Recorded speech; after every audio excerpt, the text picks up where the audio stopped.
बहुत समय पहले की बात है। भगवान बुद्ध के एक शिष्य आनंदा एक छोटे से गांव में निवास करते थे। आनंदा बुद्ध के प्रिय शिष्य थे और उनसे शिक्षा प्राप्त कर संन्यास का मार्ग उन्होंने अपनाया था। उन्होंने अपने जीवन में सभी सुख सुविधाओं का त्याग कर केवल ध्यान, साधना और साधारण जीवन शैली को अपना लिया था।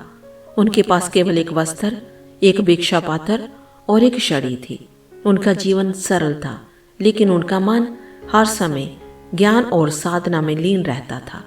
एक दिन आनंदा ने सुना कि पास के जंगल में एक वृद्ध सन्यासी रहते हैं, जिनका जीवन ज्ञान और साधना की गहराइयों से भरा है।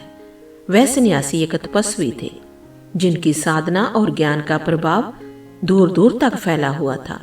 आनंदा ने निर्णय लिया कि वे उस सन्यासी से मिलने जाएंगे और उनसे कुछ मार्गदर्शन प्राप्त करेंगे। जंगल में जाकर उन्होंने उस वृद्ध सन्यासी को पाया। सन्यासी ध्यान मगन थे और उनके मुख पर गहरा शांति और तेज था। आनंदा ने अपने विनम्रता से पूछा, महाराज, मैं भी सन्यास का मार्ग अपना चुका हूँ, लेकिन अभी भी मेरे मन में कई सवाल हैं और कई प्रकार की उलझने हैं।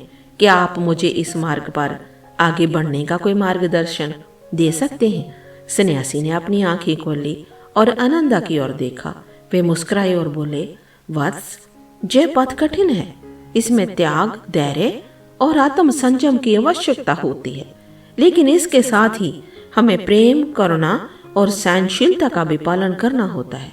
अगर तुम इस मार्ग पर चलना चाहते हो तो सबसे पहले अपने अहंकार को त्यागो, अपने मन को शांत करो और हर प्राणी के प्रति प्रेम और सहानुभूति रखो। आनंदा ने उनकी बात सुनी और फिर से अपनी साधना में डूब गए। उन्होंने तय किया कि वे अहंकार और आत्म संयम की साधना पर विशेष ध्यान देंगे। कुछ ही दिन बाद आनंदा को एक और परीक्षा से गुजरना पड़ा।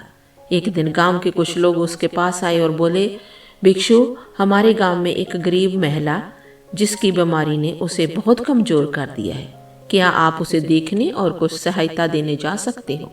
आनंदा ने तुरंत स्वीकार किया और महिला के पास गए। उन्होंने महिला को दुआ दी, उसके प्रति करुणा का भाव रखा और उसकी सहायता की। उन्होंने उस महिला के साथ समय बिताया, उसे सांत्वना दी और उसे दिलासा दिया कि सब कुछ ठीक हो जाएगा। कुछ ही दिनों में वह महिला ठीक हो गई। उसने आनंदा को धन्यवाद दिया। आनंदा इस घटना के बाद और अधिक विनम्र हो गए। उन्होंने अनुभव किया कि साधना का सही अर्थ केवल ध्यान में लीन रहना नहीं है, बल्कि प्रत्येक प्राणी की सहायता करना है और उन्हें स्नेह देना भी है। उन्हें एहसास हुआ कि भगवान बुद्ध ने हमेशा करुणा का मार्ग दिखाया था और वही वास्तविक साधना का मार्ग है। कुछ महीने बीत गए। एक दिन आनंदा को एक अमीर व्यक्ति के घर भोजन पर आमंत्रित किया गया। वह व्यक्ति बहुत घमंडी और दिखावे वाला था। उसने आनंदा को अपने घर बुलाया और उसका बहुमूल्य व्यंजन उसके सामने प्रस्तुत किए। आनंदा ने वह भोजन ग्रहण किया, लेकिन उस व्यक्ति के दिखावे पर ध्यान नहीं दिया। उन्होंने उस व्यक्ति के अहंकार को समझा और महसूस किया, ये पथ दूसरों को नीचा दिखाने का नहीं है। आनंदा ने उस व्यक्ति से कहा, मित्र, ये भोजन आपके भिक्षु जीवन के प्रति आदर का प्रतीक है, परंतु सच्ची साधना का मतलब अपने भीतर के अहंकार को त्यागना और दूसरों के प्रति करुणा और आदर का भाव रखना है। सच्ची खुशी वस्त्रों, उदान या दूसरों की प्रशंसा से नहीं मिलती, बल्कि आत्म साक्षात्कार से मिलती है। उसकी बात सुनकर वह व्यक्ति चुप हो गया और कुछ सोच में डूब गया। कुछ ही समय बाद उसने भी अपने जीवन में बदलाव लाने का निश्चय किया। आनंदा ने उस व्यक्ति के मन में ये बात डाल दी कि असली सुख साधारण जीवन और साधना में है, न कि धन संपत्ति में। सो दोस्तों, इस कहानी से हमें ये सीख मिलती है कि साधना का मार्ग केवल ध्यान या भिक्षा ग्रहण करना नहीं है, बल्कि समाज में प्रेम, करुणा और सहायता का भाव फैलाना भी है। भगवान बुद्ध के भिक्षुओं का जीवन समाज की सेवा के लिए समर्पित होता है और उनका प्रत्येक कार्य दूसरों के कल्याण के लिए होता है। इस कहानी में आनंदा ने ये सीखा कि असली साधना का मार्ग त्याग, धैर्य और करुणा से होता है। अहंकार का त्याग, हर प्राणी के प्रति प्रेम और सहानुभूति और समाज के प्रति अपनी जिम्मेवारी को समझना ही सच्ची साधना है। आनंदा ने यह भी सीखा कि साधना का मार्ग केवल आत्म संयम का नहीं, बल्कि समाज के प्रति अपने कर्तव्यों को निभाने का मार्ग है। और आज की वीडियो में हमने सीखा कि असली साधना का मार्ग त्याग, धैर्य और करुणा से होता है।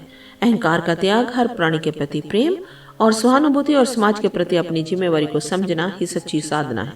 आनंदा ने ये भी सीखा कि साधना का मार्ग केवल आत्म संयम का नहीं बल्कि समाज के प्रति अपने कर्तव्यों को निभाने का है। और हमें भी अपने जीवन में इस मार्ग को अपनाना चाहिए और केवल अपने सुख के लिए नहीं बल्कि समाज के कल्याण के लिए जीवन जीना चाहिए। सो दोस्तों, आज की वीडियो आपको कैसे लगी कमेंट बॉक्स में कमेंट करके जरूर बताना और वीडियो को लाइक और शेयर जरूर करना और चैनल को सब्सक्राइब प्लीज जरूर करना। फिर मिलते हैं नई वीडियो के साथ। धन्यवाद।